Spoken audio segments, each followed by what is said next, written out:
Hey, you playa, if I walked into a room smiling, standing up straight, and making eye contact with everyone in there, would you be able to tell if I was faking being confident? Most people can, so if you're someone that carries around the illusion of being confident, you're not fooling anyone, and it has nothing to do with how you're presenting yourself, but actually something much, much deeper.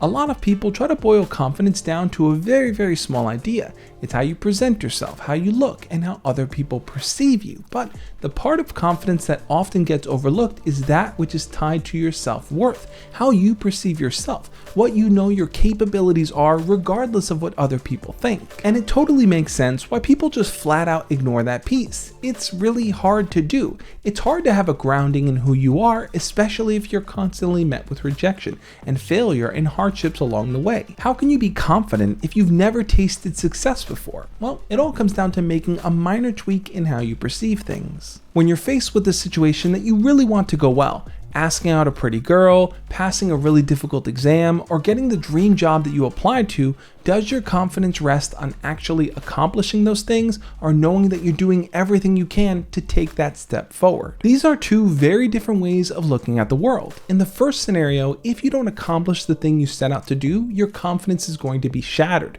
You're going to feel like a failure because you didn't get the job done. But in the second scenario, if you tried your best, if you put all that you had out there, if you recognize that, hey, you might win, you might lose, but you know that you did everything you could, you actually walk away still feeling confident. And that right there is how people can tell if you're faking confidence, how you choose to respond when things don't go your way. In fact, I want to read this YouTube comment that I got on one of my videos to you guys because I think it's really relevant here. Let's be generous and think of a 5'7" average looking Asian guy.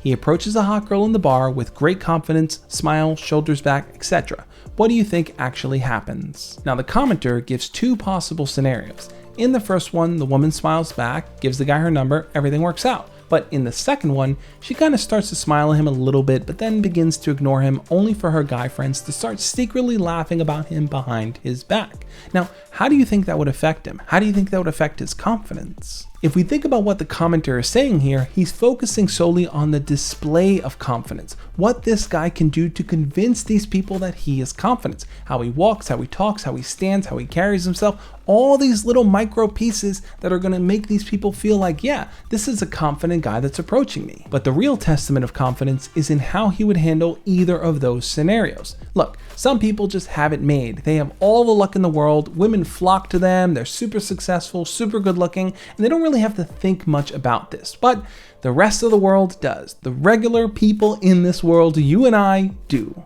And because of that, we are always taking a gamble whenever we step outside of our comfort zone. Whenever there's a chance that we can get rejected or hurt or just totally deflated and squashed by someone else. But just because someone brings failure to our door doesn't mean we have to accept it as who we are. We can recognize that there are always opportunities to learn and grow, to tweak things, to try new stuff out, to put ourselves out there again with the new skills that we acquire along the way. Confidence is not equal to success. In fact, if you're only confident because you always win and things always work out for you, you might actually deal with a loss a lot harder because it's not something you've encountered before. It's not something you expected, and it's not something you prepared for. And building your confidence in a way that is real and authentic is something that you can start doing right now. In fact, here are 3 steps you can take.